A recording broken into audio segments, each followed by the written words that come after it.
ተመልካቾቻችን በሳምንቱ በሰላም ካቶሊክ ቴሌቪዥን ሲተላለፉ ከነበሩ ዜናዎች መካከል አበይት ያልናቸውን ይዘንላችሁ ቀርበናል። አብራችሁ ቆዩ።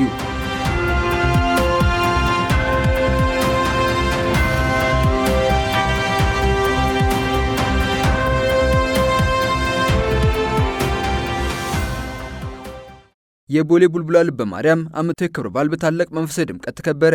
በኢትዮጵያ ካቶሊካዊት ቤተክርስቲያን በአዲስ አበባ ሀገረ ስብከት የቦሌ ቡልቡላ ልበ ማርያም ቤተ ጸሎት ታኅሳስ 12 2018 ዓ.ም ዓመታዊ ክብረ በዓል በመከበር ለቤተክርስቲያኑ ግንባታም የመሰረት ድንጋይ ተቀምጧል።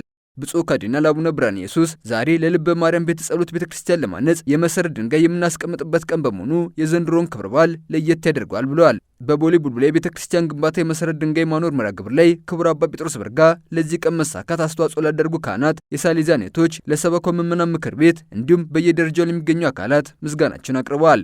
ክብረ በዓሉ በአዳጊዎች ያሬዳዊ ዝማሬ፣ በቅዱስ ቁርባን ውደትና በታላቅ መንፈሳዊ ድምቀት ተከብሯል። የካቶሊክ ቤተክርስቲያንን የትምህርት አገልግሎት የተመለከተ ዓመታዊ ጠቅላላ ጉባኤ ተዘጋጀ። ብፁዕ ካርዲናል አቡነ ብርሃነ ኢየሱስ፣ ረዳት ጳጳስ አቡነ ተስፋ ሥላሴ፣ ሌሎች ጳጳሳት፣ የሃይማኖት አባቶች፣ የአገር ስብከት ተወካዮች፣ የመንግስት ባለስልጣናትና ባለድርሻ አካላት በተገኙበት ታኅሳስ 13 2018 ዓ.ም የኢትዮጵያ ካቶሊካዊት ቤተክርስቲያን የትምህርት አገልግሎት ላይ ዓመታዊ ጠቅላላ ጉባኤ ተዘጋጀ።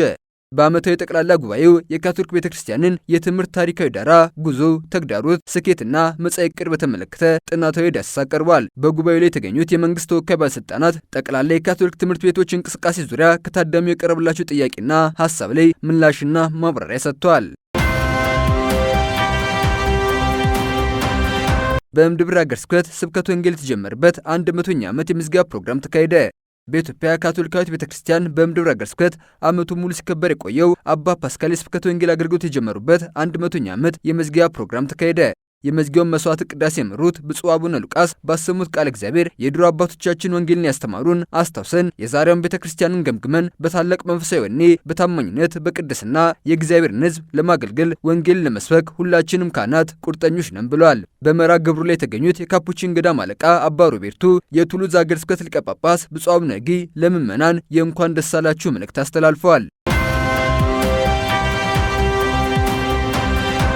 የካቶሊክ ቤተክርስቲያን የጤና አገልግሎት የተመለከተ ዓመታዊ ጠቅላላ ጉባኤ ተዘጋጀ። ታኅሳስ 14 2018 ዓ.ም ብፁዕ ካርዲናል አቡነ ብርሃነ ኢየሱስ፣ ረዳት ጳጳስ አቡነ ተስፋ ሥላሴ፣ የባህር ዳር ደሴ ጳጳስ አቡነ ልሳነ ክርስቶስ፣ የእምድብር ጳጳስ አቡነ ሉቃስ፣ ከተለያዩ አገረ ስብከቶች የመጡ ደናግላንና የጤና ባለሙያዎች በተገኙበት በኢትዮጵያ ካቶሊካዊት ቤተክርስቲያን የጤና አገልግሎት ላይ ዓመታዊ ጠቅላላ ጉባኤ ተደረገ። በዓመታዊ ጠቅላላ ጉባኤው የካቶሊክ ቤተክርስቲያን በኢትዮጵያ የምትሰጠው የጤና አገልግሎትን በተመለከተ በቁጥራዊ መረጃ የተደገፈና ተጨባጭ አሃዞችን የያዘ ጥናታዊ ዳሰሳ ቀርቧል።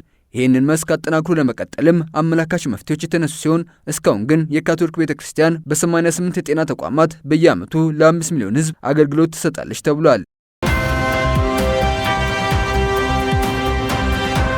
የፈረንጆች የገና በዓል በቅድስት መንበር ተከበረ። ታኅሳስ 16 2018 ዓ.ም የፈረንጆች ገና በዓል ዋዜማ ምሽት በቅድስት መንበር ቫቲካን ቅዱስ ጴጥሮስ ባዚሊካ ርዕሰ ሊቃነ ጳጳሳት ሌዮ 14ኛ ባሳረጉት መስዋዕተ ቅዳሴ ተከበረ።